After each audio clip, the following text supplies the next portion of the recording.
저는 이 파라다이스 책을 출간한 출판사의 편집자 최재혁이라고 합니다.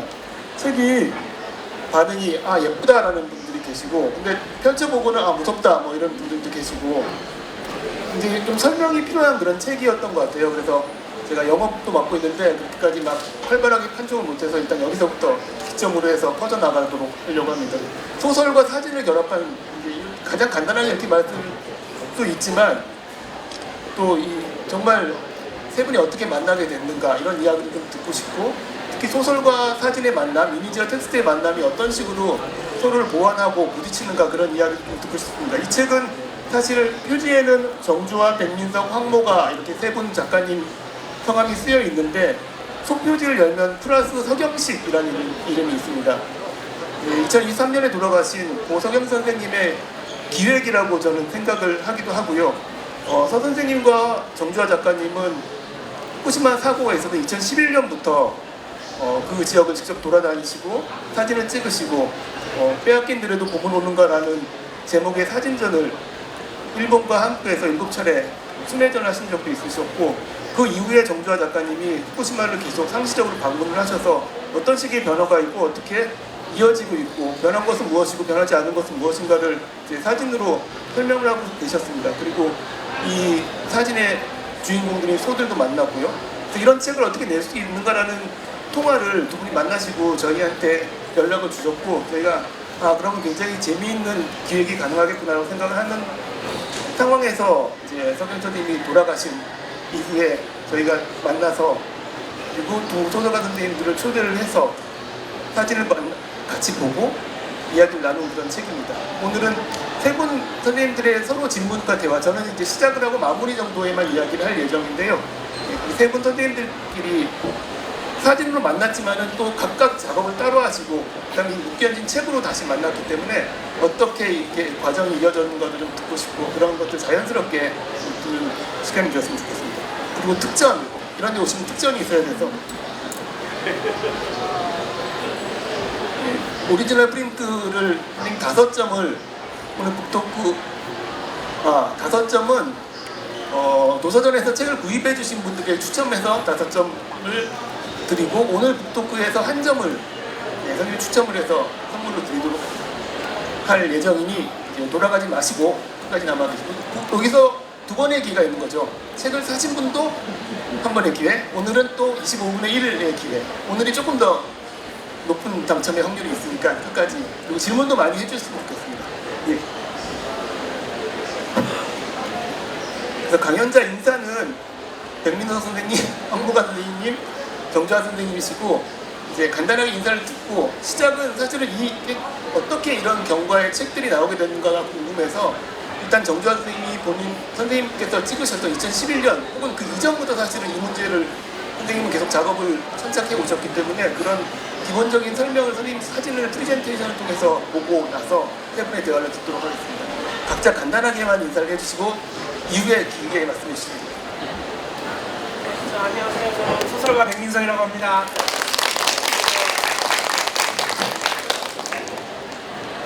저도 일어나야 돼.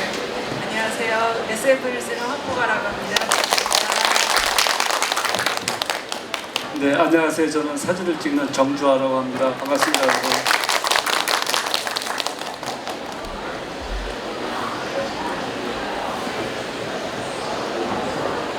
여러분 사진 한 장 찍겠습니다. 하나, 둘. 반갑습니다.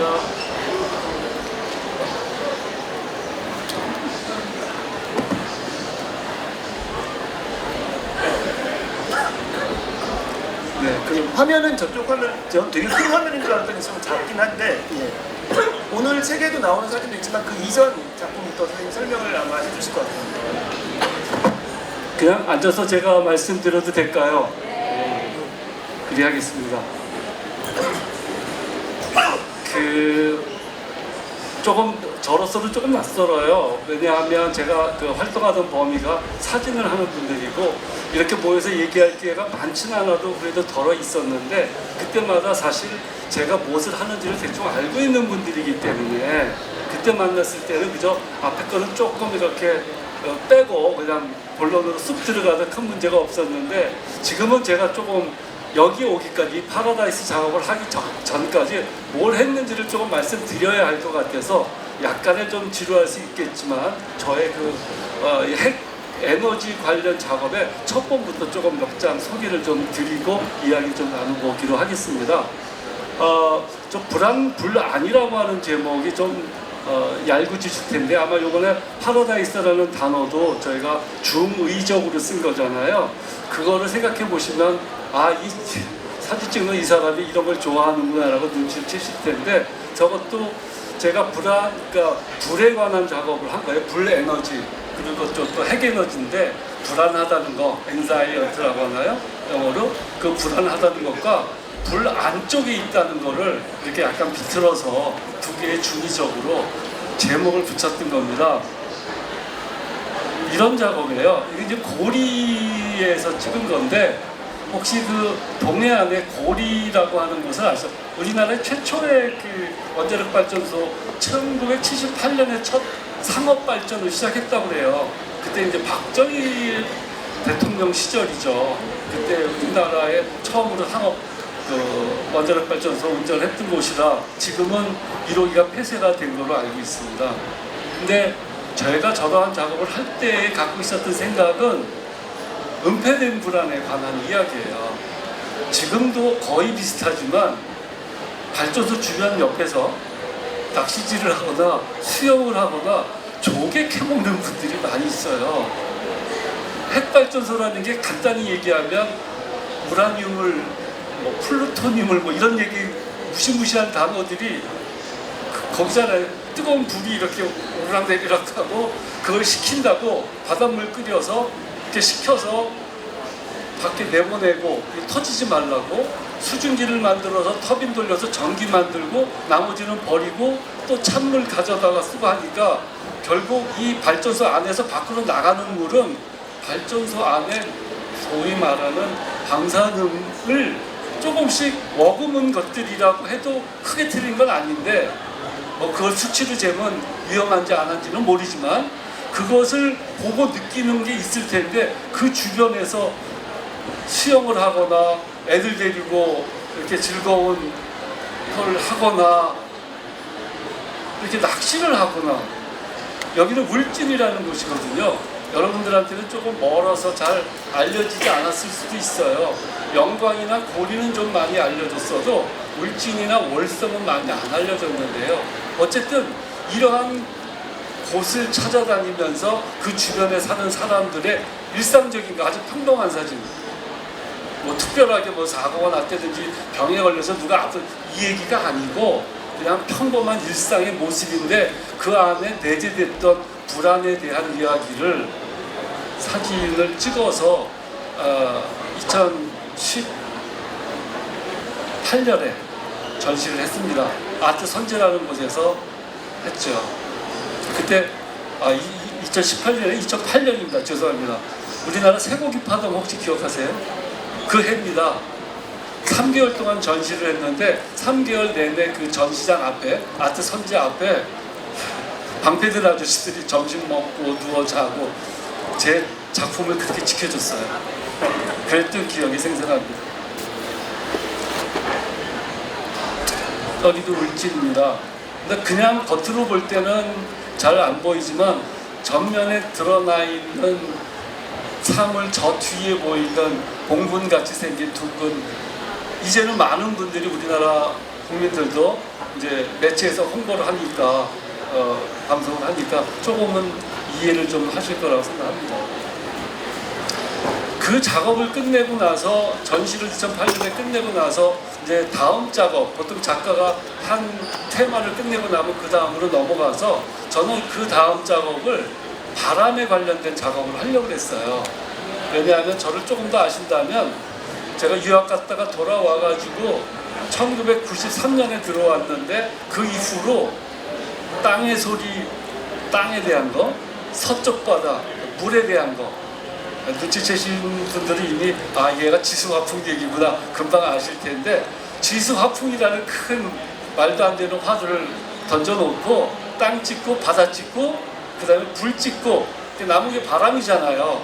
그 바람을 뭘로 소재화시켜서 사진을 찍어야 될까 이 고민을 하고 할 때인데 우리나라의 그 제가 찍었던 장면들이 너무 얄궂잖아요. 야, 핵발전소 앞에서 어떻게 낚시질을 하지?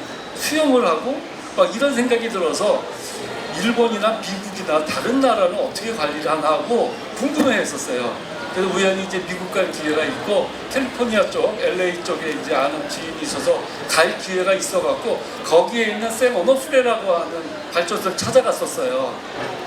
똑같아요. 어쩌면 여기가 거기입니다. 여기도 핵발전소 그러니까 이분들이 지금 여기 사진 잘 안 보이는데 저 뒤가 샘 오너프레 원자력 발전소예요.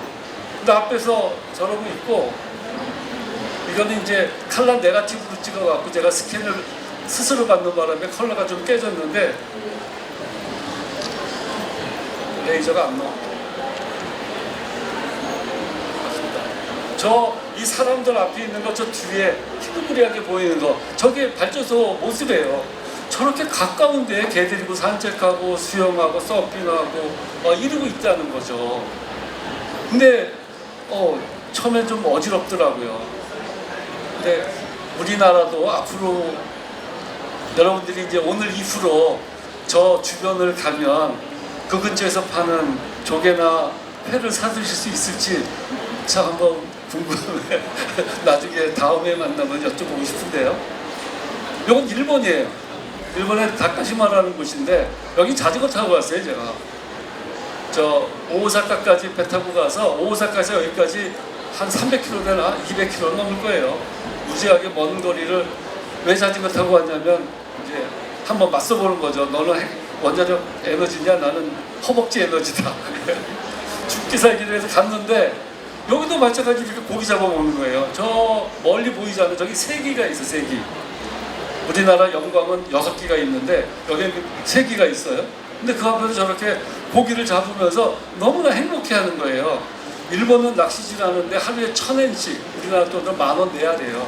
라이센스가 유럽처럼 유럽도 그렇거든요. 독일 같은 데도 라이센스 있어야 되고 돈 내야 낚시질 하거든요. 근데 어쨌든 그러고 있는 거예요. 그래서 참 얄궂은 생각을 했죠. 근데 이제 타고 갔던 자전거하고 그 다카시마에 있었던 발전소 모습입니다. 멋있어요. 그리고 그 앞에 바다가 이렇게 있는데 스킨스쿠버 하러들 많이 와요. 젊은 여성들도. 이렇게 물어봤어요. 저거 뭔지 아세요? 그러니까 안 돼요. 핵발전소 그 겐바쿠 일본말로 겐바쿠라고 그러죠. 원자력 발전소래요. 그래서 내가 무섭지 않냐고 물어봤더니 그분이 이래요. 괜찮대. 우리 선생님이 괜찮다고 했으니까 괜찮다.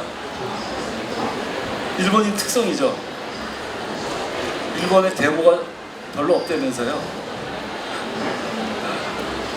그리고 났는데 얼마 안 있다가 2011년에 제가 바람을 찍어야 되는데 이제 헤매고 있었어요. 뭘 어디서부터 추적해서 들어가야 될까 매일 고민하고 띵까띵까 놀고 그러고 있었는데 2011년 3월에 여러분들이 다 아시는 것처럼 후쿠시마에 그런 일이 생긴 거죠. 근데 처음에는 옆에 있는 주변에 있는 아는 친구들이 그러는 거예요. 저 가야 되지 않냐? 너 핵발전소 사진 전문가 아니야? 우리나라에 하나밖에 없는. 그러니까 가서 빨리 찍어 오래요. 그래서 내가 너무 웃기는 겁니다. 내가 죽고 싶어서 사진 찍는 게 아니고 내가 미쳤냐? 방사능이 드글거리는데 일본 사람도 도망 나오는데 내가 왜 가냐고. 그래갖고 처음에는 택도 없었어요. 근데 그 해에 무슨 소식을 들었냐면 2012년 내년에 여기서 코엑스에서 핵방위 제2회 핵방위 세계 정상회담을 했어요. 바로 여기서.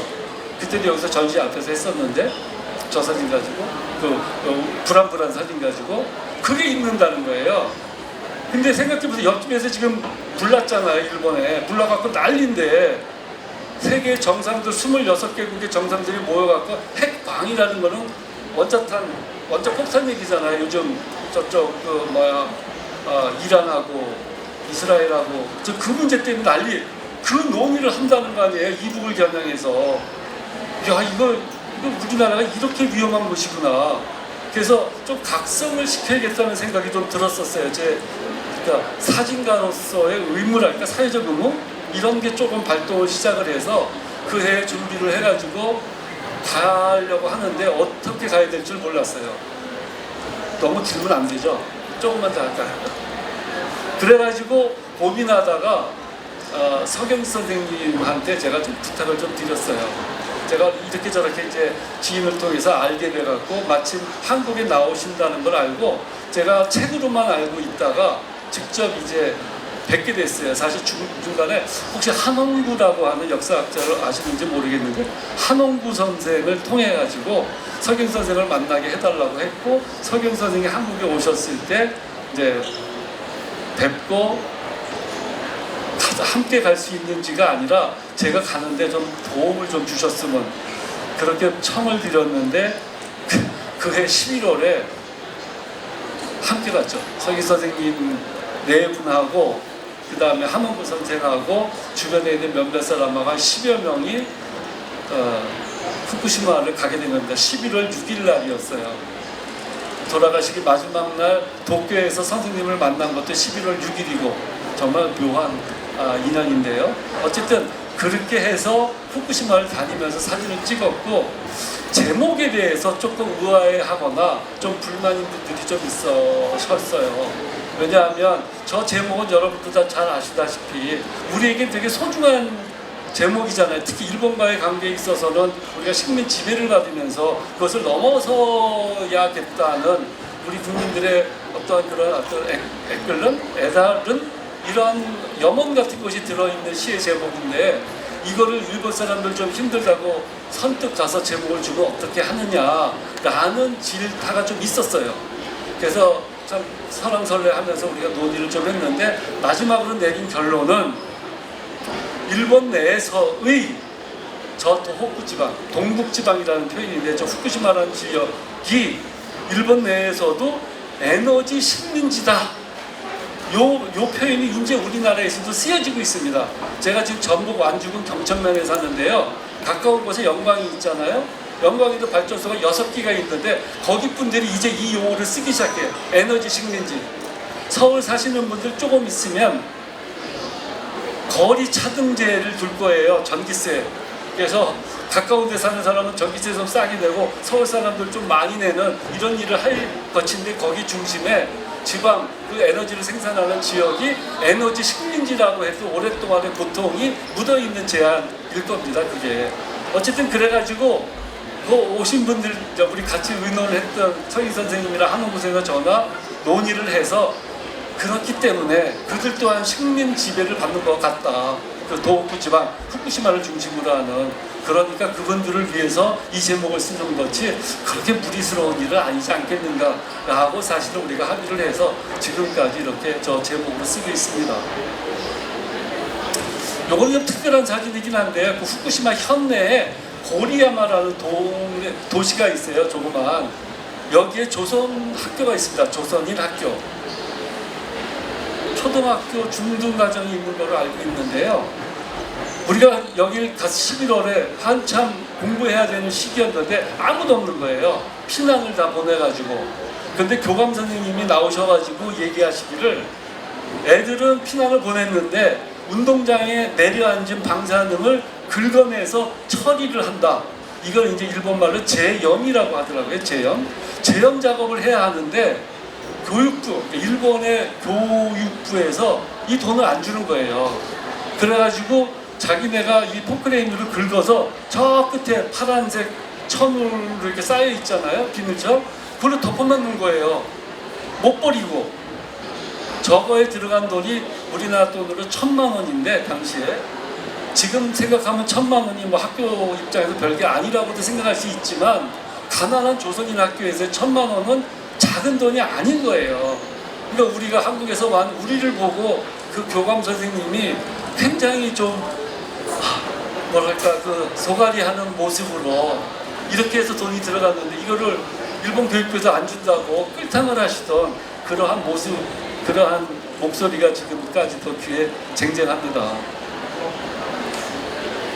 저희들이 11월에 갔을 때 곳곳에 저게 이제 방사능 그러니까 원자력 발전소 터진 곳하고 한 20여 킬로 떨어진 곳에 있는 조그만 마을인데 그 조그만 마을에 이렇게 사람들이 흰 가운 입고 돌아다니면서 계측기로 방사능 수치를 측정하고 이렇게 거기 있는 이렇게 물질들 떠다가 조사하고 이런 장면들을 보았던 것이고요.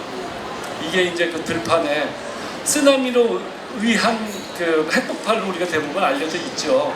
뭐 일견 맞기도 하고 일견 맞지 않기도 한데 들판이 아무튼 아무것도 안 남아 있는데 여기에 뭐가 있는지 까마귀 떼들이 그렇게 하늘에 많이 떠 있어요. 이거는 멀리서 보면 잘 안 보이실 수도 있는데 저 까마귀가 떠 있는 들판의 모습을 보고 일본 사람들은 까마귀를 길조, 좋은 뜻으로 받아들인다고 하는데 제 가슴에는 이렇게 기쁘게 받아들여지지 않았었어요. 제 우울한 심정을 담은 작업입니다.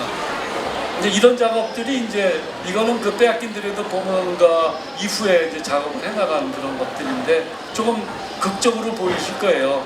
아마 일반 보도 매체에서는 많이 보이는 그러한 소위 그 오염토를 1톤이 들어가는 큰 백에다가 다 때려 집어넣어가지고 그걸 산처럼 쌓아놨는데 잠깐 보니까 피라미드 같이 생겨갖고 어떤 생각에 야 저기 올라가서 찍으면 좋겠다 그래갖고 올라갈까 그랬는데 1초도 안 돼서 여기도 위험한데 그러니까 얼마 안 돼. 저기 올라갔다가는 방사능 위에 올라타는 거잖아요. 그래서 못 올라갔습니다. 그래서 밑에서 찍은 것밖에 없는데 제가 처음으로 드론을 공부해야겠다는 생각을 잠깐 했는데 아직 다 못 배웠어요.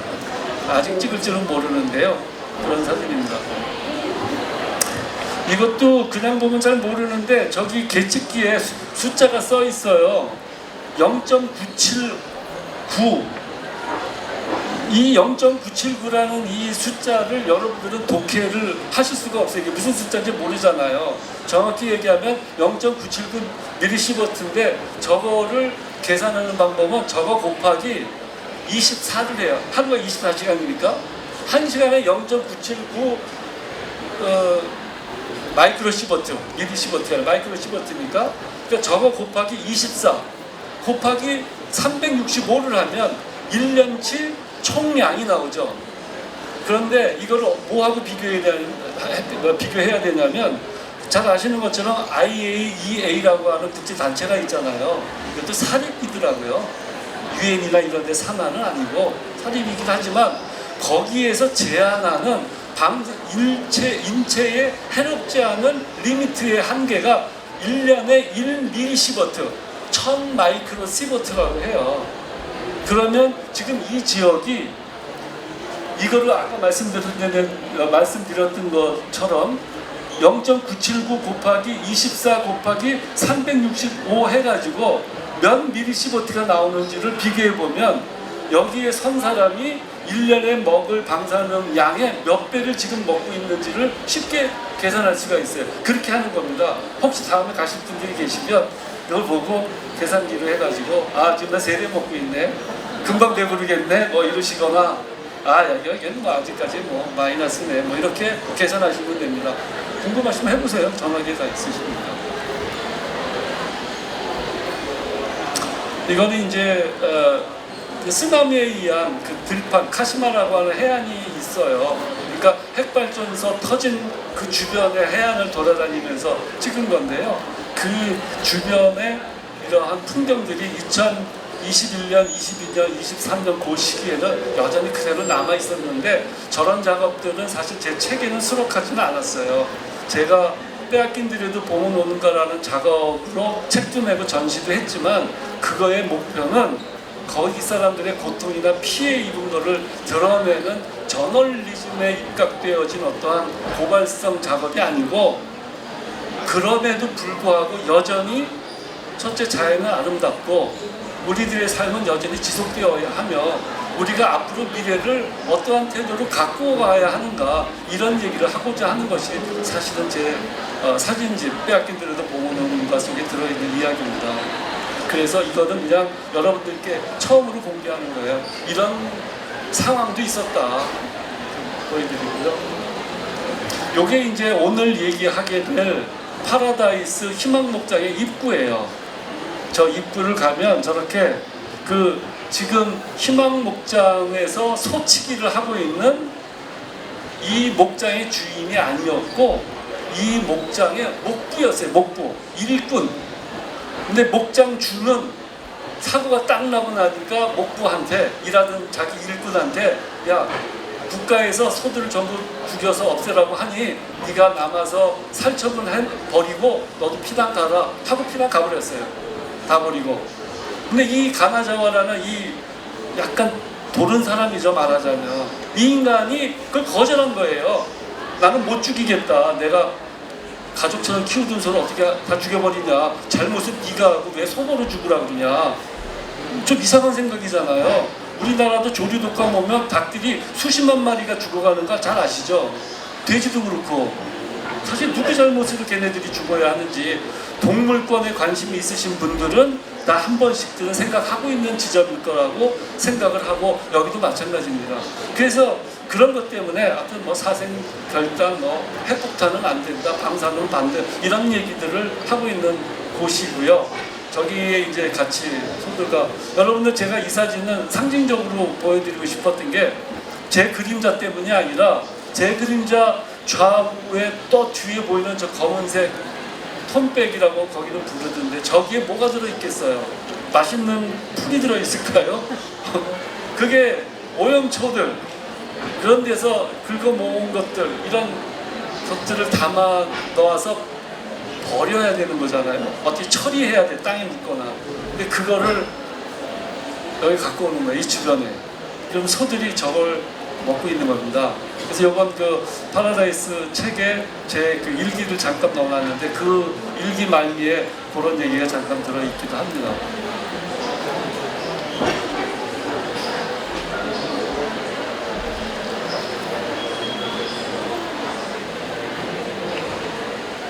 그 가메자와라는 사람이 부자도 아니고 그냥 목부 일하는 일꾼이니까 지금 십몇 년 동안에 소의 사료를 어떻게 줬겠어요? 못 주죠. 소를 팔 수도 없지. 우리가 소를 못 먹습니다. 줘서 젖도 못 짜요. 그러면 그냥 살게 놔두기 위해서 들어가는 돈이 상당할 거 아니에요? 그러니까 이 사람이 전국을 돌아다니면서 모금을 해서 근근히 연명을 하고, 뿐만 아니라 여기저기에서 먹다 남은 것들을 받아요. 뭐 썩은 호박, 파인애플 속을 빼고 겉에 껍질 거치는 것들, 이런 거로 하는데 그게 제대로 될 리가 없고, 한쪽으로 오물이나 이런 걸 잘 제거해 줘야 되잖아요. 소들한테 부제병이라고 있어요. 소 발에 무 좀 생기는 거, 이게 걸리면 소가 일어설 수가 없어서 힘들거든요. 그걸 부제병이라고 하는데, 그러려면 청소를 잘 해줘야 되는데 지금 소들이 저러한 지경에서 살고 있죠. 이게 23년에 설경 선생님 마지막으로 제가 11월 6일날 뵀는데 그때 10월달 가서 찍은 사진입니다.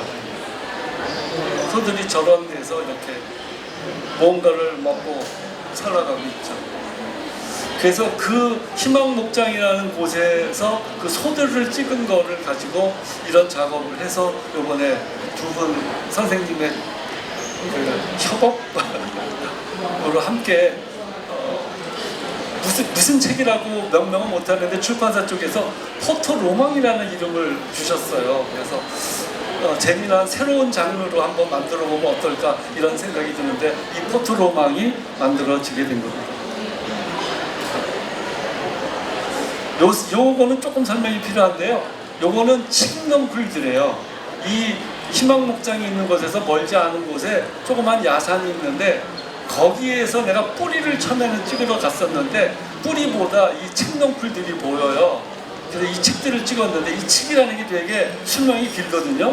근데 기생식물이고 다른 작물을 죽여요. 막 감아가지고 지만 살고, 그러다가 지가 또 죽기도 해요. 아름답기도 한데 아주 살 위를 띄고 있기도 해요, 이 칡이. 근데 아주 목숨이 굉장히 질깁니다. 하여튼 이런 칡들이 저기에 굵기가 뭐 우리 허벅지만한 굵기로 막 꼬여있고 하는 장면을 보게 돼서 저 소위 작업하고 이 칡넝쿨의 작업을 제가 콤비네이션 시켜서 이 파라다이스를 나름대로 만들어 가본 겁니다.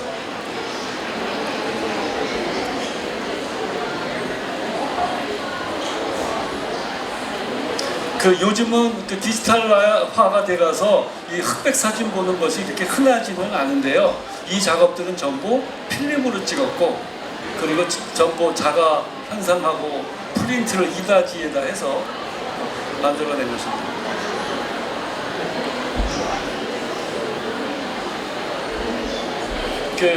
요거는 조금 그 기술적인 문제니까 조금만 설명하자면, 사진 낮에 찍은 사진이긴 하지만 사진을 찍는 시간을 굉장히 길게 한 거예요. 한 6분이나 10분 정도 찍으면 소들이 가만히 서 있는 것 같지만 조금씩 움직이잖아요. 그래서 사라져가는 것처럼 보이기도 하고, 그러나 여전히 사라지지 않는 것으로서 소들이 거기 있기도 하고요. 이렇게 해서 제 간단한 설명 마치겠습니다. 네, 선생님 감사합니다. 저도 앉아서 그러면 하도록 하겠습니다.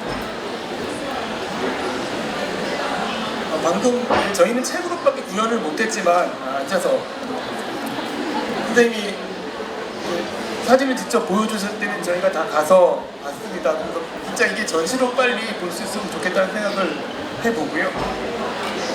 이게 하나도 안 보이는, 저는 이게 큰 화면일 줄 알고 세계 일부를 찍어왔는데, 네, 저희가 선생님을 만나게 됐는데 일단 책을 하기로 하고 누군 선생님께 메일을 드렸는데 저게 그 말이에요. 그러니까 매달 며칠 제가 작업 일지를 저희가 적었는데 황모가 작가에게 연락을 하다 다음날 그날 바로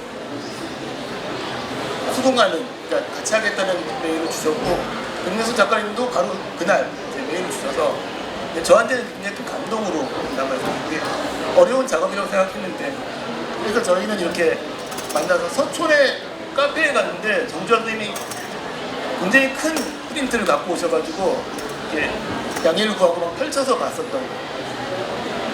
그리고 백문수 작가님은 같이 작업실로 가서, 아시겠지만 백문수 선생님 또 사진을 또 찍으시기도 하니까 사진가를 찍는 소설가의 희귀한 것입니다. 그리고 그때 이제 선생님 일본 가셨을 때 오염토를 재이용 반대하는 저런 플랜카드가 막 너덜너덜하게 찢겨가고 있는 걸 주워 오셔서 그걸 시키고 이렇게 이제 사진을 보셨고, 여러분들은 이제 앞으로 책을 통해서 그리고 전시를 통해서 보실 텐데, 네, 저는 첫 번째 질문만 드리고 그 다음부터는 선생님들끼리 직접 말씀을 나누실 것 같습니다.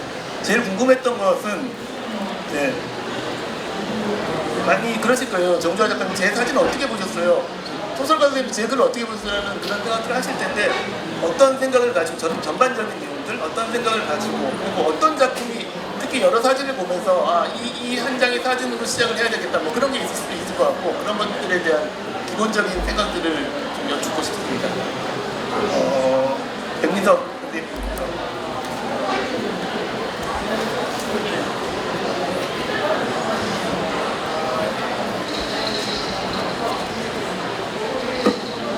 이게 사실은 이 작업이 후쿠시마 그 원전 폭발과 핵 오염수에 대한 작업이시잖아요. 교수님의 작업이. 근데 그게 눈은 안 보이잖아요. 우리 눈에는 핵도 안 보이고 뭐 오염된다고 하는데 그 오염된 그런 것도 눈에 안 보이고, 그런데 그 교수님이 이렇게 소들을 찍은 사진하고 이렇게 막 펑크러진 그 책 나무뿌리 뭐 이런 거를 보여주시는데, 거기서 뭔가 이렇게 좀 느낀 게 있었어요. 우리가 눈으로 볼 수 없지만 이제 거기서 우리가 상상해내는 거죠. 제가 소설을 쓰려면 아마 그게 조금 인상적이었던 것 같아요. 거기서 검은 소, 특히 검은 소에 대한 이야기들.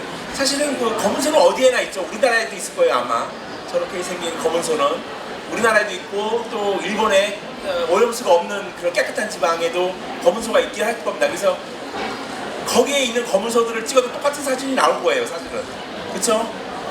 눈으로 보이지 않으니까 핵 오염은. 근데 이제 거기서 이제 근데 정변 선생님이 거기서 작업을 하신 걸 보고 제가 상상을 해야 되겠죠.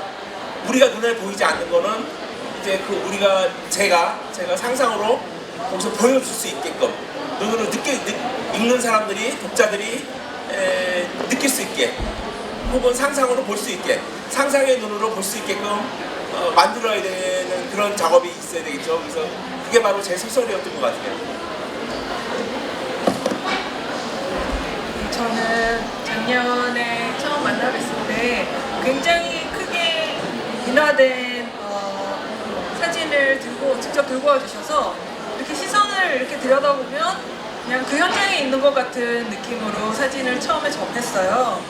그리고 대체로 이제 그 소고기용이나 혹은 젖소들이 수명이 1, 2년 정도밖에 되지 않는데요. 그래서 만약에 2011년에 태어난 소인데 그때까지만 해도 1년 지나면 이제 소들이 죽어서 떠나가는데 그날 이후로 그 목장에서는 아무도 죽지 않는 거예요, 소가. 그런 상상을 좀 하면서 저는 이제 주로 SF를 쓰기 때문에 늘 인간이 아닌 존재들, 로봇이기도 하고 우생물이기도 하고 우주인이기도 하고 그런 존재들에 대해서 조금 감정이입하면서 1인칭으로 쓰는 일들을 이제 즐겨하고 좋아하는 편인데 그 사진을 보면서 소에게 굉장히 감정이입을 했어요. 나 왜 안 죽지? 막 이런 느낌? 이상하다. 나 분명히 죽는 걸 봤는데 그래서 나도 한 1년이면 나의 수명이 끝나겠거니 했는데 안 죽어. 그리고 주변에 아무도 죽지 않아. 그런 느낌들을 이제 사진을 보면서 조금 떠올렸고요. 그 자리에서 선생님이 얘기하셨던 게 그 목장, 희망 목장의 소들이 죽지 않고 죽을 수 없고 죽지 못하는 존재들이라고 그 자리에서 이렇게 표현을 해주셨는데 그 표현이 굉장히 마음에 남아서 어쩌면 소 입장에서는 낙원이 된 걸 수도 있잖아요. 그냥 사명이나 역할이 없어진 상태이면서 동시에 죽을 수 없는 그 역설을 좀 고민하면서 저는 만나고 나서 바로 집에 가서 조금 쓰기 시작했었어요. 아주 즐거운 작업이었어요. 되게 궁금하시죠? 빨리 읽고 싶으시죠? 빨리 끝나고 빨리 읽고 싶으시기 때문에 빨리 끝내기 전에 이제 그 다음부터는 백민석 작가님이 이번에는 정주환 선생님 사진을 보고 어떤 생각을 하셨는지 또 어떤 궁금증이 있는지. 여기 이제 제가 소설 쓰면서 참고했던 그 검은소 연작이랑 그 나무 뿌리 연작을 보면은 사진의 피사체가 다 전신이 다 들어가 있지가 않아요. 그러니까 보면은 소를 보면은 몸통이 잘려 있든가 저기 몸통이 잘려 있든가 아니면은 머리가 잘려 있든가 아니면 다리가 잘려 있든가. 근데 보통은 제가 알기로는 사진 작가들은 저렇게 안 찍잖아요. 전신이 다 들어가 있게끔 찍거나 아니면 교수님이 예전에 젊었을 때 찍었던 사진들 보면은 무슨 회화처럼 그림처럼 회화처럼 이렇게 굉장히 안정된 구도로 작품 창작을 하셨던 걸로 제가 기억을 하는데 왜 저렇게 피사체를 좀 다 잘라내고 아니면은 부분만 들어가게 하고 그렇게 하셨는지 그게 좀 궁금했어요. 역시 날카로우시죠. 이거는 그냥 보고 느끼는 감정이 아니라 제 사진 안에 들어오신 거예요. 들어와가지고 그 사진 안에 흐르고 있는 사진 작업을 만들어내는 과정의 기술적 조건에 대해서 저한테 이제 질문을 해주신 거거든요. 이런 질문은 늘 경이롭기도 하고 즐거워요. 할 말이 생기니까 그냥 변명이 아니라 이게 그래서 아주 감사드리고요. 저는 여기를 처음에 2011년에 갔다고 말씀드렸는데 그때는 거기 살아가는 사람들의 거기 주민들이 계실 거예요. 눈을 못 맞췄어요. 사람도 많이 돌아다니지도 않았지만 볼 수가 없는 거예요. 너무 끔찍해서. 그러다가 이제 이렇게 해서 이 작업을 시작했을 때는 벌써 내가 오간 지가 5년이 넘고 저는 그곳에서 NHK 방송에 1시간짜리 프로그램에 출연해서 왜 내가 작업하는 이런 얘기도 다 하고 난 그 이후에요. 빼앗긴 데라도 보고 노는가 이후에도 매년 저기를 가서 작업을 지금까지 해오고 있거든요. 그래서 상당히 익숙하긴 한데 이 소가 집단적으로 있는 저 희망 목장에서는 또 다른 어지러움이 있었어요. 어찌할 바를 모르겠고 우선은 두려움이 제일 크죠. 저기는 아스팔트나 콘크리트가 되어 있는 게 아니라 흙먼지잖아요. 잔디는 애들이 다 먹어버려가지고 거의 없어요. 풀은 전부 흙이에요. 그러니까 먼지가 풀풀 올라오면 그 먼지 속에 뭐가 있겠어요. 그 초기에 저기를 다녀오고 나면 옷을 싹 벗어서 버렸어요. 신발도 버리고 오고 새로 사 입고 여기 들어왔었거든요. 행여 한국에 조금이라도 끌고 들어올까봐. 방사능 측정하는 건 없어요. 비행기 타고 오갈 때 총이 있는지 칼이 있는지는 그 측정을 해도 총이나 칼보다 더 무서운 방사능 측정을 아무도 안 해요. 아무튼 그런 생각이 두려움이 제일 컸는데, 두 번째로는 저 소들이 뭘까? 뭐 아무것도 모르는 것 같지만 소들이 우리들이 저지른 잘못의 최후의 증언자들이잖아요. 쟤들 몸에 나타나는 현상도 그렇고 죽임을 당하지 않음으로써 저렇게 먹을 게 별로 없는 그 험악한 일상을 매일매일 보내야 되거든요.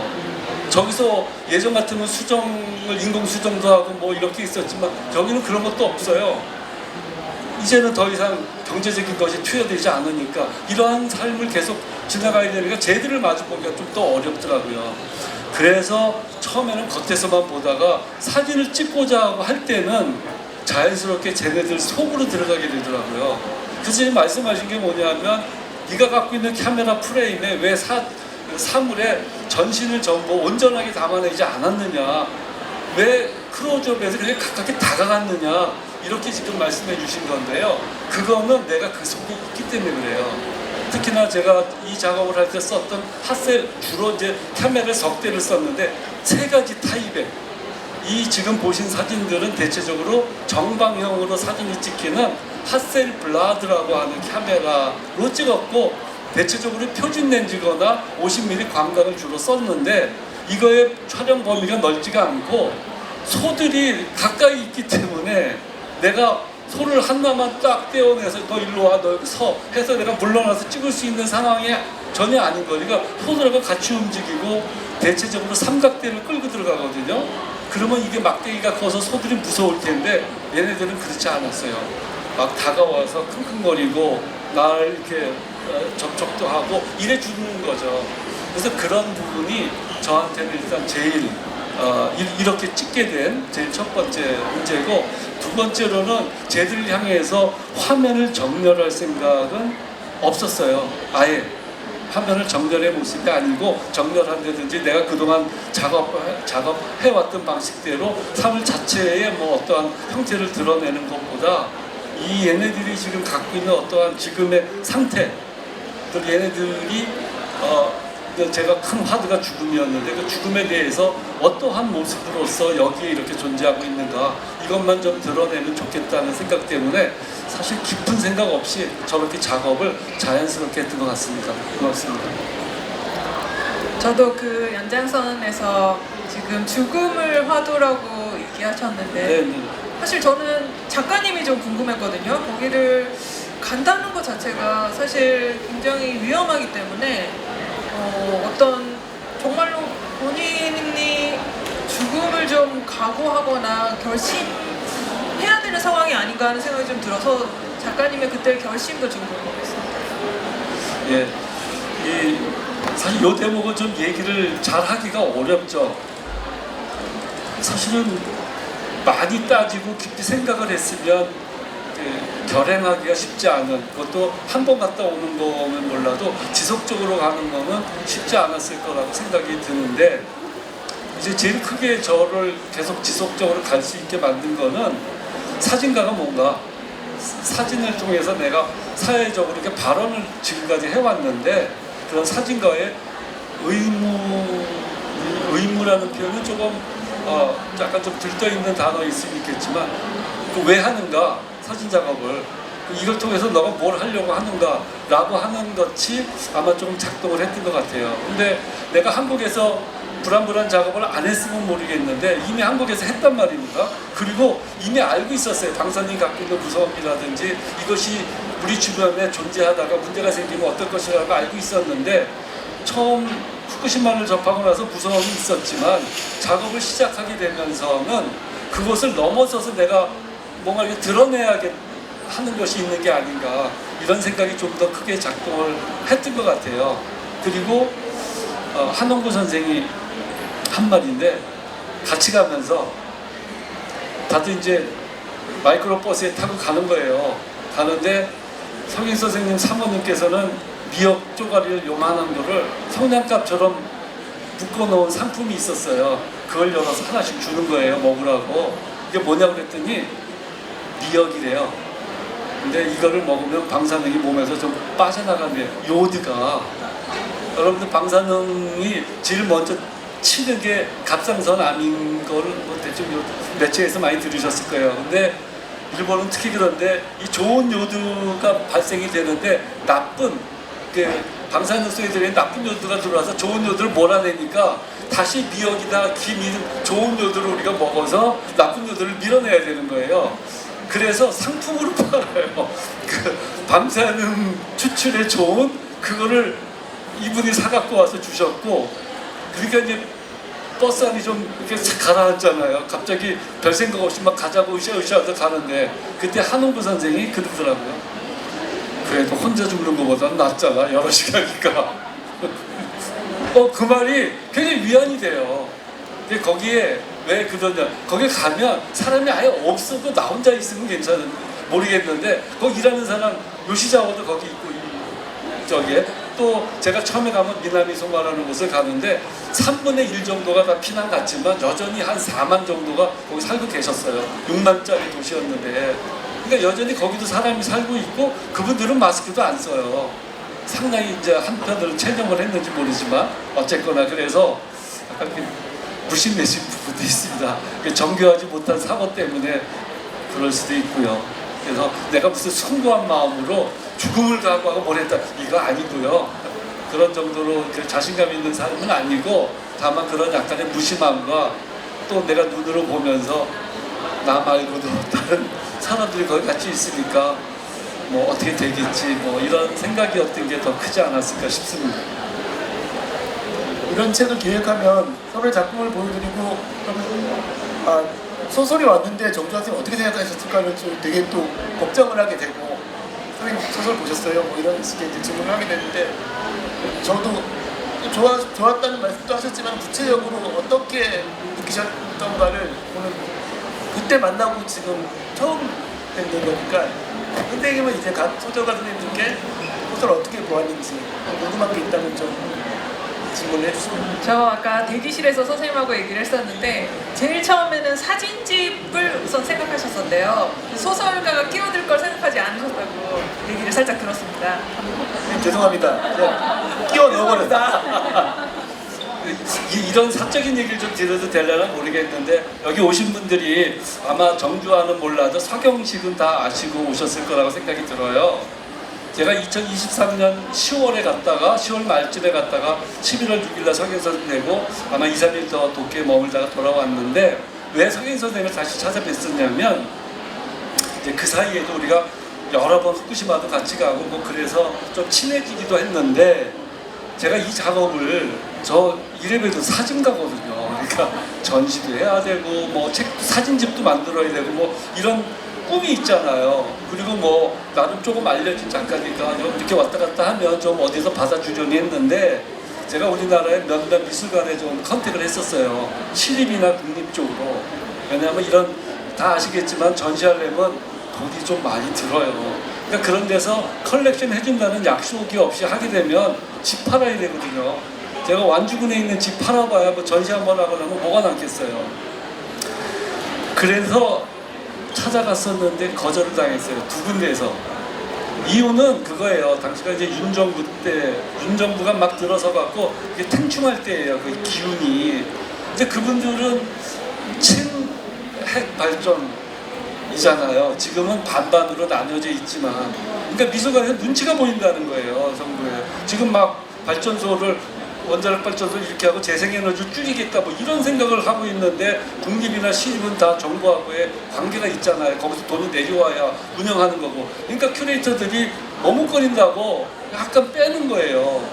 그러니까 그런데 이게 좀 작은 사이즈에서는 할 수가 있겠지만 그러면 대부분 그런 작은 갤러리나 이런 데는 돈이 별로 없으니까 제가 다 해야 되니까 못하고 있다가 에이씨 안 되겠다 책이나 내자. 그러니까 전시는 돈 많이 드니까 책을 내주는 데가 없으면 내 자비로라도 해야지 해서 그 서문을 써달라고 서경선생을 만들어간 거예요. 이제 책임지시라고. 당신이랑 이렇게 해서 이 양반이 뭐라고 하셨는지 아세요? 날 보러 100년을 다니래 거기를. 인류가 일본이 핵 피해를 유일하게 2번 받은 나라잖아요. 나가사키 히로시마를 묶으면 이런 유일한 나라예요. 이 나라가 핵에 의해서 100년 동안에 어떻게 변화하는지를 당신 같은 사진가들이 작업으로 남기라고. 그럼 어떻게 하려는 거예요? 당신의 제자의 제자들이 계속 가면서 100년을 찍어서 모아놓으면 뭐 되지 않겠냐고 이렇게 뽐뿌질을 하셨다니까요. 그래서 이제 좋습니다. 그럼 당신께서 책임지셔. 이거 서문을 써달라고 하면서 처음으로 이 프린트를 가지고 일본에 갔던 거예요. 그래서 이제 후쿠시마 갔다가 돌아오는 길에 뵙고 만나서 말씀드렸는데 이 양반이 이제 맛있는 걸 사주시면서 사진을 쭉 보시더니 하시겠다는 거예요. 사실은 너무나 바쁜 분이어가지고 내가 부탁해서 저는 한 80~90%는 안 될 거라고 생각했는데 사모님이 옆에 계셨는데 벌떡 일어나더니 막 머릿속에서 아이디어가 떠오른다는 거예요. 이거 이 서문 쓸. 그러면서 즉시로 전화를 하셨어요. 나는 모르는 분이어서 그때까지만 해도. 그러더니 뭐 이런 사람이 있는데 뭐 그러니까 또 잘 아시고 하니까 뭐 하겠습니다 이렇게 얘기를 한 거죠. 그랬는데 나는 이걸 사진집 내주는 걸 알고 있었어요. 근데 이 출판사가 이거 꽤 돈이 좀 있구나. 이게 이런 책하고는 게임이 안 될 정도로 비싸잖아요. 그거 안 팔려요. 사진집은 여기 사진집 한 권이라도 나와 있나 보세요. 570권이 나와 있는 이 어마어마한 그것도 인터내셔널 북페어에 사진집 한 권도 없어요. 이게 어쩌면 그게 제일 큰 사치예요.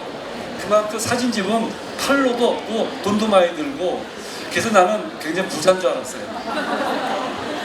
그래갖고 이제 좋아갖고 이제 왔는데 한 달도 안 돼서 선생님 돌아가시고 이제 우리가 이제 망연자실한 몇 달의 시간을 보내고 근데 잊지 않고 연립서가에서는 이걸 갖고 진행을 해보시겠다고 하시면서 아이디어를 이렇게 해주신 거죠. 그 바람에 제가 좋은 두 작가를 이렇게 표현해도 되는지 모르겠는데 모실 수 있게 된 거예요. 여전히 저는 사진이 중심이라고 생각하니까. 근데 옆에 사람들은 사진이 사파 같다고 소설이 중심이라고 그래서 다 소설 때문에 오셨잖아요, 여기 있는 분들이. 근데 얼마나 억울해요 지금. 그래서 이렇게 지금 한마디 해주신 거예요. 저는 이제 두 분 그 소설을 2번 정독해서 읽었습니다. 읽고 처음에는 사실은 이제 처음에 막 받아서 읽었을 때는 정확하게 의도를 이렇게 깊이 이해를 못했다가 요번에 이제 이 북토크가 돼서 이제 뵙게 되면서 드리고 싶은 말씀이 있을지도 모른다 싶어서 다시 정독을 하면서 정말 첫 번에 든 생각은 감사했어요. 사진이 풍기는 어떠한 그런 그 목적점이 있을 텐데 그거를 깊이 파악해 주셨고 그것을 근간으로 좋은 소설을 써주셨다 그렇게 생각이 드는데 우선 백민석 선생님께 드리고 싶은 거는 저는 사실 이 이전 작업을 많이 보지 못해서 송구스럽긴 하지만 이 파라다이스에 들어온 검은소라는 제목의 작업은 독특한 개념이에요. 그러니까 시간을 오고 가고 하는 거를 이렇게 비서양적 시간관으로 묶어갖고 마르케스처럼 이렇게 과거와 현재를 막 묶어서 하는 거는 있을 수 있고 소설적 경험을 갖고 있었는데 선생님 작업은 그게 아니라 화자인 내가 디지털인 거예요. 온라인 매체인 거예요. 그게 전화기인지 뭔지 잘 모르겠는데 이 전화기를 주인공 말씀드려도 되나요? 한테 우체국을 통해서 보내고 그거를 주인공 여인이 자기가 사는 집에 갖고 와서 걔랑 얘기하는 거가 이 전개예요. 야, 이런 기발한 아이디어는 어디서 왔을까라는 궁금증이 하나 들고요. 이 짧은 소설이지만 여기에 아주 마음에 드는 정말 더 선생님의 의견을 듣고 싶은 문장이 하나 있는데 그림자에 대한 이야기예요. 그림자는 만져지지 않으나 볼 수는 있지만 만질 수는 없다. 그러니까 보는 것과 만져지는 촉각하고 시각의 문제인데 이런 표현을 쓰신 거예요. 그림자는 보여지긴 하는데 만질 수 없다는 거예요. 이거는 의미심장한데 깊은 뜻을 아직 내가 채 파악이 안 돼서 이 두 가지를 묶어서 질문 드리고 싶습니다. 좋게 읽어주셔서 감사하고요. 저희도 위성통신으로 이렇게 이 소설이 뭐냐면 이 후쿠시마 이 오염된 지역에 있는 살고 있는 여성이 있어요. 주인공 여성이 있고 그 여성하고 인터뷰를 하는 저널리스트가 있습니다. 근데 그 사람은 그 오염된 지역에 못 들어가요. 무서워서. 그래서 뭘 어떻게 매개로 해서 인터뷰를 하냐면 저희도 위성통신 그게 뭐냐면 테슬라가 요즘 쓰는 거예요. 그게 테슬라 그거를 통해서 이제 이야기를 나눕니다. 그 얘기인데 좀 과장시킨 거예요. 이를테면 그 오염수로 핵으로 오염된 지역이 얼마나 위험하고 공포심을 자아내는가 사람들한테 그거를 좀 과장해서 보여주려고 소설은 과장이니까 그렇게 하려고 했던 그렇게 설정을 한 거고요. 그런 의도로 그 다음에 그림자 그거는 그냥 공허함 어떤 뭐 삶의 무의 의미 없음 제가 항상 느끼는 거잖아요. 그런 거는 제 인생 자체가 공허입니다. 그냥 그림자 같은 말만 맞고 실체는 없는 그런 걸 좀 표현하려고 했던 문장이에요. 뭐 별뜻 없습니다. 예. 저도 궁금한 거 있는데요. 그 여성 후쿠시마에 사는 여성 인물이 케이코라는 인물이 나오는데 좀 모델이 있는지도 좀 궁금했어요. 이제 황모가 선생님이 더 잘 아시겠지만 요즘 우리 한국에서는 실존 모델을 소설에다 쓰면 큰일 납니다. 실존 모델을 소설에다가 쓰면 큰일 나요. 그래서 저는 엄두도 안 냈고요. 그냥 제가 알고 있는 제가 여태까지 살면서 실제로 봤거나 아니면은 뭐 어디서 읽었거나 뭐 이런 조그만 조각들을 다 모아서 그냥 제가 창작해낸 거예요. 그렇군요. 그 읽어보시면 좋을 것 같은데 저도 그 케이코라는 인물에 대해서 너무 좋은 인상을 받아서 약간 소개하고 싶은데요. 그 가정폭력을 피해서 오히려 재난 지역으로 들어가는 여성으로 묘사되거든요. 그 여성은 한국어를 모르는 아마 제일 조선인으로 묘사되는 부분들이 있어서 여러 경계들에 이렇게 걸쳐있는 인물로 보였어요. 그래서 그런 면에서 지금 후쿠시마가 품고 있는 되게 다양한 의미들을 많이 그 인물을 통해서 담았다는 느낌을 받았습니다. 이어서 그 황모가 선생님께 질문 드리자면 그 황모가 선생님의 글의 이 흐름은 일관되게 죽음에 관한 이야기를 하고 계세요. 거기에 숫자도 있어요. 800년, 뭐 1000년 이런 식으로. 그리고 이제 일본의 전설인 모양인데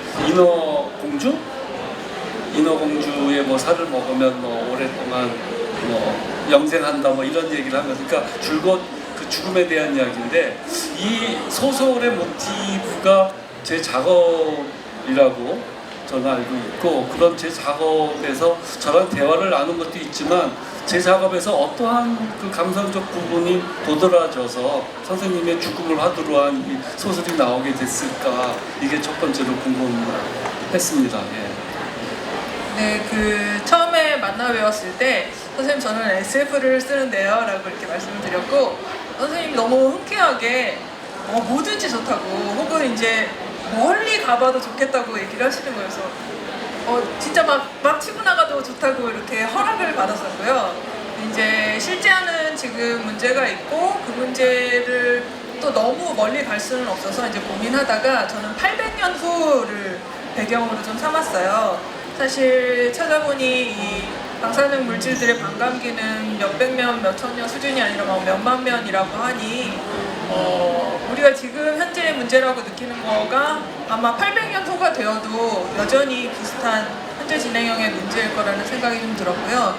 그래서 조금 차용한 전설이 있는데 일본에서는 인어 고기를 먹은 사람이 장수하는 그런 설화가 전국 각지에 있대요. 그 중에서도 후쿠시마에도 그 비구니 설화가 하나 있어서 그걸로 하나 좀 차용을 해보면서요. 제가 아까 말씀드렸던 것처럼 소가 나 왜 안 죽지? 하는 의문을 가지고 있었던 그 소들이 한 800년 후까지 계속 이어진다면 어떻게 될까 하는 상상을 좀 하면서 선생님의 그 사진들 중에 이렇게 셔터 스피드를 되게 느리게 오래 하셔서 아까 6분, 7분 얘기하셨는데 약간 소들이 잔상처럼 보이게 하는 사진들이 몇 개 있었어요. 그 중에서도 하나가 약간 한 덩어리처럼 아마 책이 한 30 몇 페이지인가 있었던 것 같은데 소 한 마리가 덩어리처럼 이렇게 잔상으로만 남아있는 사진이 있었는데요. 그 사진이 저한테는 굉장히 인상 깊었고 조금 조심스러운 표현인데 그것도 있고 또 하나 이렇게 한 마리가 있는데 저 사진이에요. 네, 맞습니다. 저 사진을 보면서 저는 약간 조심스러운 표현인데 그 고독사 현장을 보면 이렇게 방사진 같은 거에 이제 죽음의 흔적처럼 이렇게 덩어리가 있는 경우들이 있잖아요. 근데 저는 저 사진을 보면서 그게 좀 떠올랐거든요. 그래서 조금 연결이 되었습니다. 아, 그렇군요. 그 사진으로 생각을 표현하는 거의 가능성이 한편 되게 풍부한 반면 또 다른 한편으로는 한계도 좀 있어요. 제가 저렇게 했던 거는 있는 것과 없는 것에 대한 얘기인데 저 있는 것과 없는 것을 바로 죽음으로 연결해서 가지셨다는 것이 제 작업에서 사실은 채 이렇게 표현되지 못했던 것들인데 그걸 죽음으로 가져가 주셨다는 것은 문학적 상상력일 거라고 생각하고 사진적 상상력은 여전히 제가 좀 더 부여해야 될 것이라고 그렇게 생각이 듭니다. 그래서 선생님이 그렇게 이끌어 주신 것을 아마도 다음번에 제가 뭘 한다면 조금 참고할 수 있는 부분인 것 같습니다. 감사드리고 이제 홍보관 선생님한테 그 핵 오염수를 방류를 하면서 우리나라에서는 그 조금 난리 비슷한 게 났었거든요. 근데 일본은 반응이 어떻습니까? 일본 젊은이들 특히 한 사회의 미래가 젊은이들이잖아요. 그 젊은이들은 반응이 어떤가요? 일본 내부에서. 제가 약간 대변하기는 좀 어려울 것 같고 그냥 저는 도쿄에 살고 있거든요. 그래서 생활하면서 그냥 체감한 거 정도로만 얘기를 하면 제가 한 행사에 참여를 했는데요. 한일 시민 백인의 대화 이런 행사가 하나 있었어요. 그래서 한국인 50명, 일본인 50명 같이 모여서 이렇게 세션을 갖는 자리였는데 거기에서 한 세션이 이제 오염수에 대한 이야기였거든요. 근데 오염수를 처리수라고 표현하지 않았다고 일본 참여자분들이 좀 항의를 하셔서 너무 안타깝게도 그 행사가 매년 지속되어 오던 행사였는데 그 다음 연도에 행사가 사라졌어요. 그런 일이 조금 있었고요. 사실 제가 이제 책의 작가의 말에도 쓰긴 했는데 2011년이 있었을 때 그 동일본 대지진이 있었을 때 저는 도쿄에 있었고 저는 어느 시점에 떠나야 되나 하는 고민을 하면서 주변을 좀 바라봤었는데요. 그때 막 반전 반의 시위가 그나마 조금 대중적으로 이렇게 조금 일어나긴 했었는데 안타깝게도 제 주변에 이제 사무실에 있는 젊은 사람들은 이제 너무 시끄럽다고 이제 불평하는 목소리를 좀 들었기 때문에 어떤 이 문제가 젊은 세대에 의해서 새롭게 타개되기는 조금 힘들겠다는 생각을 갖긴 했었습니다. 제가 우리나라만 더 날릴 거예요. 그게 이제 국가에 의한 마니플레이션이라고 생각이 들어요. 아까 제가 이렇게 뭐 일본말로 쓰여져 있는 현수막 하나 좀 들고 있는 사진 잠깐 보셨을 텐데 그게 뭐냐면 미나미소마라고 하는 동네가 있어요. 핵발전소 터진 데로부터 북으로 20km 위에 있는 조그마한 소도시인데 여기 동네를 돌아다니다가 제 길에서 죽은 거예요. 근데 저게 뭐냐면 오염토 긁어다가 다시 쓰지 마라 이놈아 아베한테 그렇게 꾸짖는 시민들의 발언이었어요.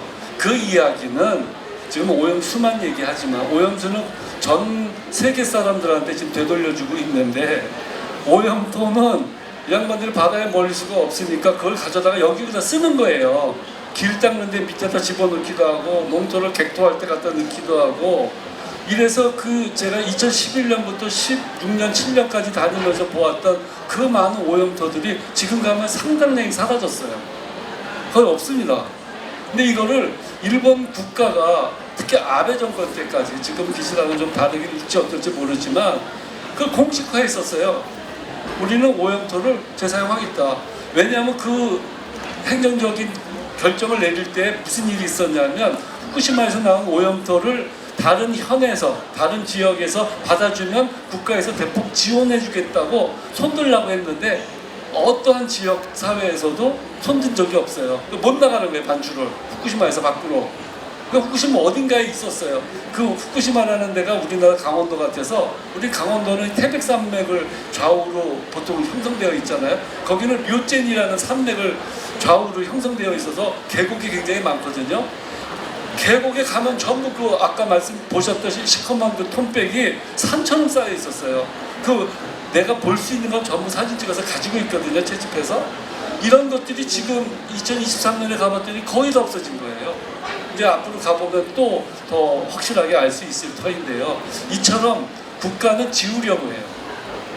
그리고 여기에도 제 1기에도 잠깐 나와 있지만 이번 23년 말에 갔다가 너무 놀란 게 발전소가 얼마 떨어지지 않은 해안에서 일본 젊은이들이 윈드서핑을 하고 있는 거를 또 본 거예요. 제가 아까 일본의 경우하고 미국의 경우는 이러한 세계적인 사건이 터지기 전이어서 그래 그냥 무식하면 용감한 거지 하고서 마음의 용서가 됐는데 2023년이면 전 세계가 오염수로 지금 얼마나 시끄러워요. 그런데 하나 좀 잠깐 보여주세요. 이 평화로운 이 장면이 여러분들이 어떻게 보이실지 모르겠어요. 어째요 이거를. 이거는 국가적인 힘이에요.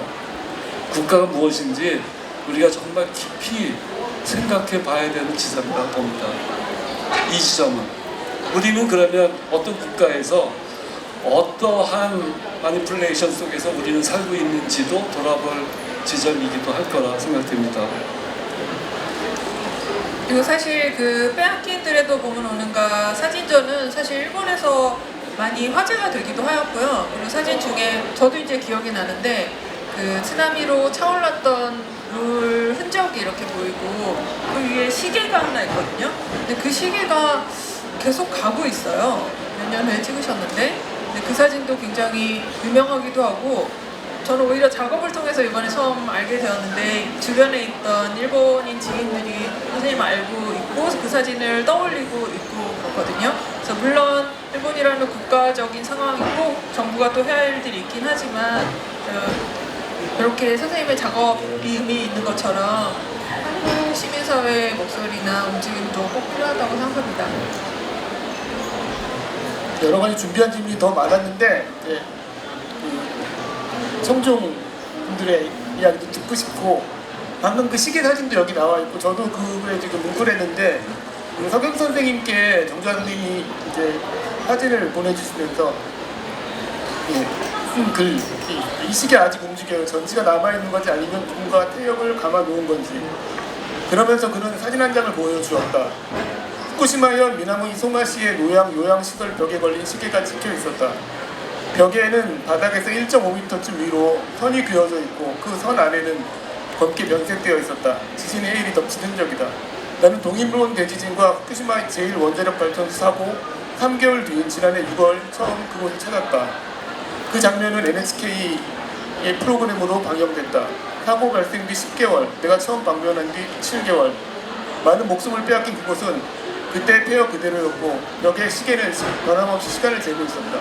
그러니까 시간은 계속 흐르고 있고 그리고 이 책과 더불어 자랑인데 이제 저희 연립서 출판사에서 나왔던 작년에 나왔던 어둠의 세계는 빛이라는 석영 선생님의 책이 한국에서 가장 지혜로운 책이 뽑혔습니다. 그 책의 사부가 후쿠시마 이후를 살다라는 책입니다.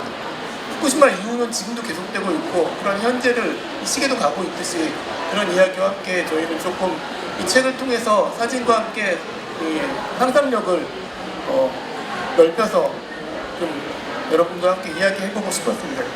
질문을 좀 받았으면 좋겠고요. 빨리 프린트를 받으셔야 되니까 궁금하신 분이나 세 분 작가 선생님께 궁금하신 분들은 손을 들고 질문해 주시면 알겠습니다.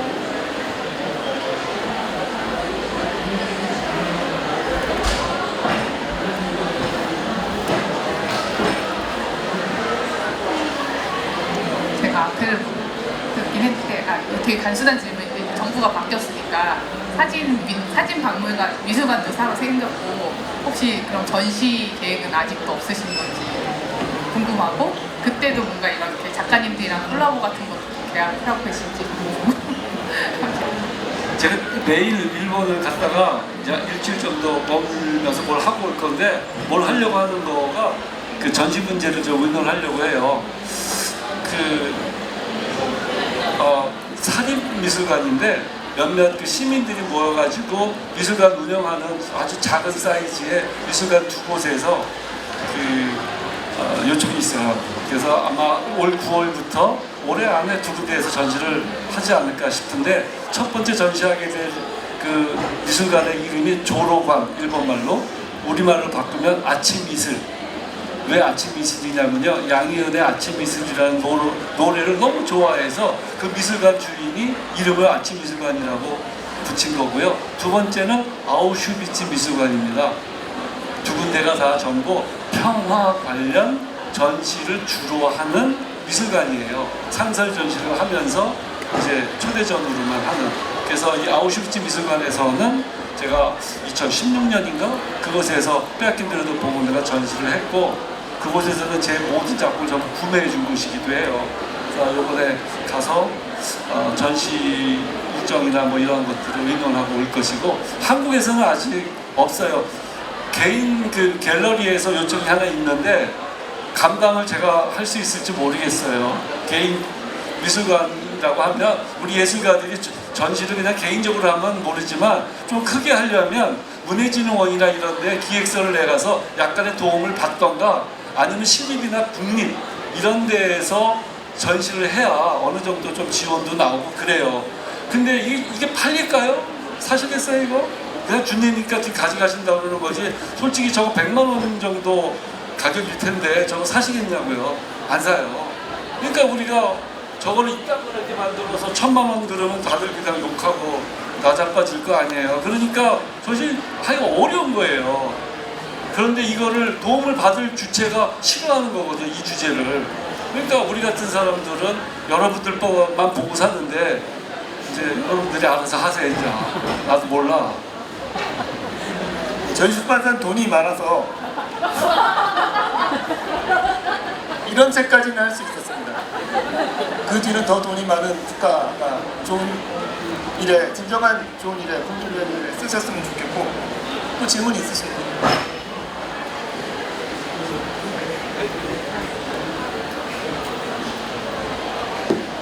저 머가 작가님 때문에 사실 이거를 알게 돼가지고 사실 그러니까 이 책 자체를 전혀 모르고 있다가 와서 설명을 들었는데 되게 인상적이었고 굉장히 멋진 작업을 하고 있으시다고 사진 선생님께 말씀을 드리고 싶고, 두 분 소설을 이렇게 참여해보신 게 처음인지 이런 작업을 하신 게 처음인지 두 분한테 여쭤보고 싶고, 머가 작가님 파이팅!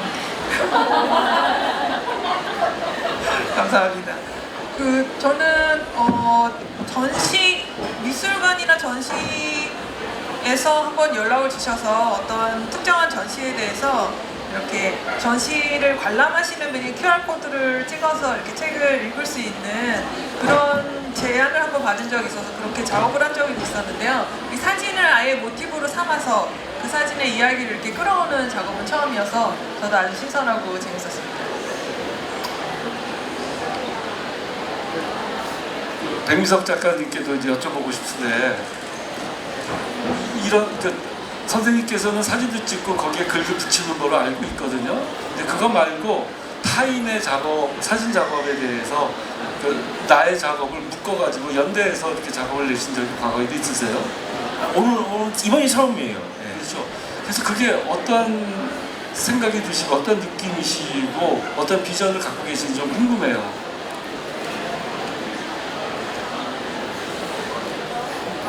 그냥 뭐라고 해야 되나? 이제 내가 더 이상 중심이 아니구나, 세상은.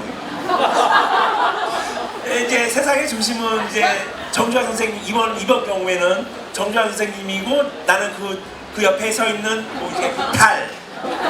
선생님이 지구면 저는 달이나 뭐 이렇게 위성 같은 이런 존재가 됐구나. 왜냐하면 소설가라는 거는 개인 작업이잖아요, 소설은. 그래서 저는 지금까지 등단하고 나서 지금까지 계속 제가 중심이었어요, 세상에. 언제나 제 이름으로만 책이 나오고, 물론 편집자가 있긴 했어요. 그렇지만 항상 제 이름만 나오고 이런 프로토콜을 하면 저 혼자 나가고, 제가 그래서 항상 이 자리에 앉아있었고, 서브. 제가 이 단어가 기억이 안 났다. 서브. 메인과 서브인데 이때 내가 드디어 서브가 됐구나. 근데 이 경험을 연립서가 때문에 2번이나 했어요. 몇 년 전에는 그분 다른 화가 선생님의 책에다가 해설을 쓰고서 서브로 나갔어요. 또 그때가 처음이었고 그때 제가 깨달았죠. 이제 더 이상 내가 메인이 아니구나. 늙었구나. 그래서 그 생각을 했는데 이번에는 또 서브로 나온 거예요. 뭐 이런 인생도 괜찮아요. 여러분도 한번 해보세요. 서브. 연립사가 출판사는 대백민석 작가님을 서브로 모시는 이렇게 말씀하셨으니까 조만간 메인으로 모실 수 있는 기회를 주시려는 생각이신지도 모르겠다는 생각을 했는데 서브가 좋으시다니까요. 서브 좋습니다. 부담 안 가고. 제가 선생님 글도 되게 젊은 시절부터 읽었지만은 또 사진을 되게 좋아해요. 선생님이 그러니까 글도 쓰고 사진도 해서 진짜 메인을 하려는 그런 욕심이 있는 분이셔서 사진 소설집도 내시고 이러니까 이번에 또 두 작가님 만나면 좋겠다는 생각이 이렇게 서브로 모시게 됐어요. 저는 조금 반대였는데요. 저는 이제 사진집 뒤에 이렇게 소설이 약간 곁들여질 걸로 생각했거든요. 근데 너무 메인인 거예요. 그래서 조금 송구했습니다. 메인, 사진가, 서브. 서브와 메인과 사진가 이게 질문 더 없으시면 추천 몇 시간 사인해도 저는 책을 또 팔러 빨리 붓으로 가봐야 되고요. 혹시 또 질문이 있으시면 그리고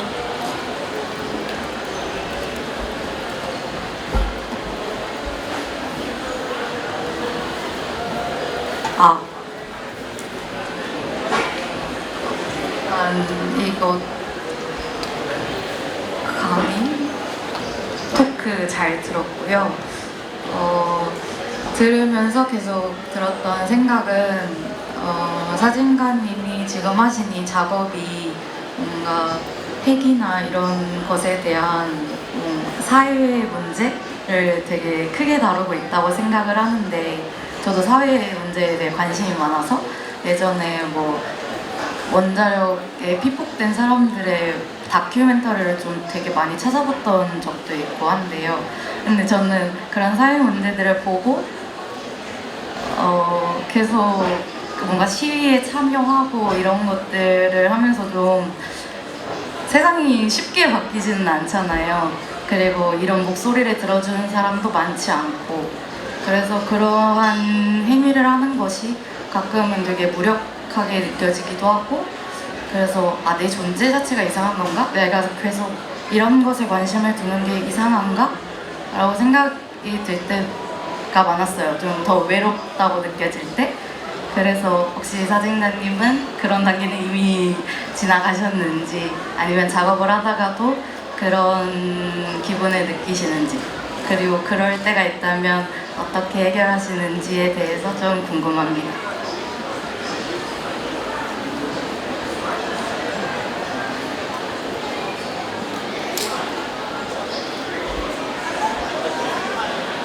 예, 고맙습니다.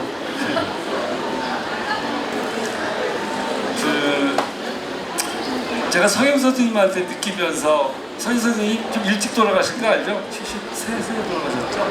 51년생이셨으니까. 근데 여러분들 김종철 선생님이라고 아세요? 녹색평론. 그분이 70대?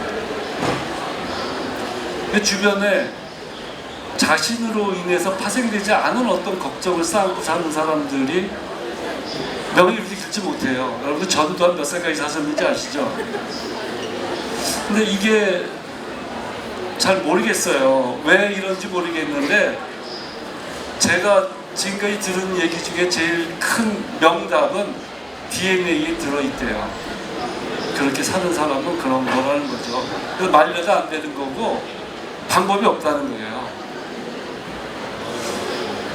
그 얘기를 서인 선생님으로부터 시작한 이유는 서인 선생이 가지고 있었던 가장 큰 분위기는 절망감 같은 거예요. 이분은 끊임없이 희망을 노래하신 거거든요. 그러니까 분노할 수 있었어요. 서인 선생님 글은 부드러운 것 같지만 굉장히 분노가 들어있는 글이잖아요. 그림을 하나 봐도 그런 그림을 보셨고 그런 그림을 해석하셨고 그랬거든요. 음악을 들어도 그랬고. 근데 그런 분노가 갖고 있었다는 거는 그만큼 그것을 통해서 뭔가 그렇지 않은 어떤 것을 희구하고 해낼 수 있을 것이라는 생각을 조금이라도 갖고 있었을 터인데 그런 것들이 얼음이 돼서 선생님의 심장을 찔렀다고 생각을 해요. 얼음은 녹아서 흔적이 없지만 그건 비수였던 거죠. 그래서 저 역시 지금 그 젊은 친구가 느끼는 그런 절망감을 매일매일 갖고 있죠. 어쩌면 안 될 것 같아요. 지금 뭐 이번에도 이렇게 정권이 바뀌는 동안에 뭐 나쁜 놈 좋은 놈 얘기 많이 나오지만 자신이 없어요. 우리가 다 같이 생각하는 그런 좋은 세상이 만들어 죽기 전에 그걸 볼 수 있을 거라는 자신은 없는데 할 수 없어요. 저도 타고난 거고 그 또 주변에 좋아하는 어느 변호사가 있는데 그 양반이 하도 열심히 이런 일을 하고 다녀서 당신은 왜 이러세요? 그랬더니 변호사인데 하는 말이 그냥 이번 생은 이렇게 살랍니다. 그분도 DNA에다가 핑계를 대더라고요. 그래서 정말 그게 고통스러우면 빨리 DNA를 버리셔야 되는 것이고 그렇지 않다면 조금씩 희망을 버리지는 말도 가는 수밖에 없는 것이지 우리가 승리할 날이 있을 거라고 이런 거는 아닐 수밖에 없지 않나.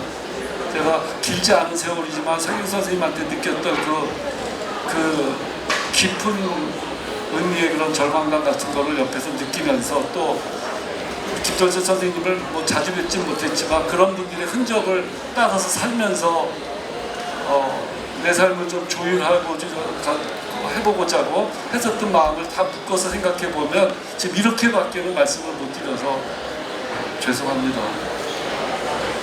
죄송해요.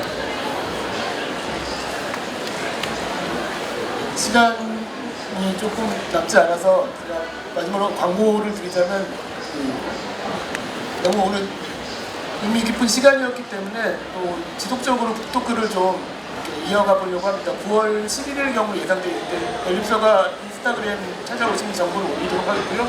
서경 선생님의 어둠의 세계밀기도 대구에서 6월 28일 그리고 서울에서도 7월 14일 그리고 부산에서도 여러 군데에서 좀 지역을 돌아다니면서 이런 책들을 좀 알리고 싶은 생각이 있습니다. 연립서가 그 부스 M24에 오셔서 홈페이지 찾아와 주시면 정보를 올리도록 하겠습니다. 그리고 사인회는 어떻게 될지 좀 상황을 좀 봐야 될 것 같아요. 일단은 저희 오늘의 메인 이벤트를 확정을 하는데 어떤 분이 뽑아주시면 좋을까요? 서브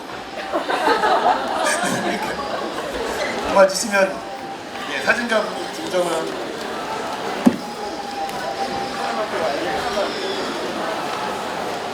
토크를 할 때마다 한 분씩 모실 생각을 하고 있습니다.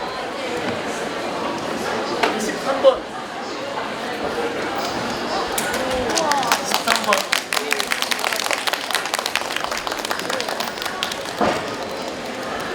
이거는 진짜 없이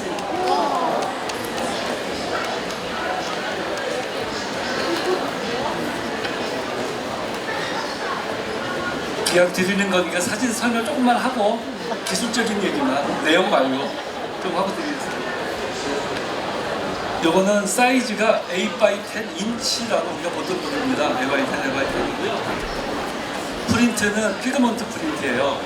그러니까 디지털라이즈가 되어진 거긴 해요. 사실 제가 직접 아날로그 형태를 만들었으면 더 좋았겠지만 시간 관계상 그렇게 못했고요. 여기에 써있는 글자 몇 개가 있는데 내 이름은 뭐 사인이라고 그냥 생각해 주시고요. AP가 있고 이게 15금 20으로 되어 있잖아요. 이게 에디션인데 AP는 아티스트 프로그라고 해서 주로 파마 같은 거 하는 데서 예술 시장에서 쓰여지는 용어거든요. 이게 그러니까 아티스트 프로그는 작가가 본 뭔가를 하기 전에 연습 삼아 찍었다. 요거는 가능하면 시장에 내놓지 마라. 뭐 이런 그 암묵적인 뭐 그 내용이 들어있는 거라고 합니다. 저도 잘 몰라요. 근데 이거를 20장 만들어서 이제 연립서가하고 해서 이 책에 대한 사랑을 담으신 분들께 드리는 거여서 AP로 표현을 했고요. 이게 20장 중에 15번째 에디션을 갖고 있다. 작품입니다.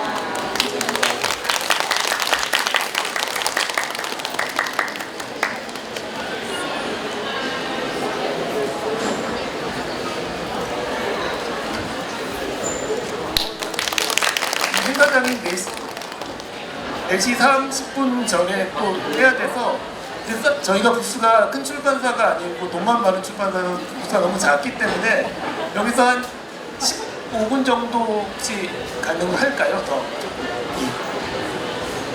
아까 20분 정도 말씀하셨는데 예, 20분이요. 30분.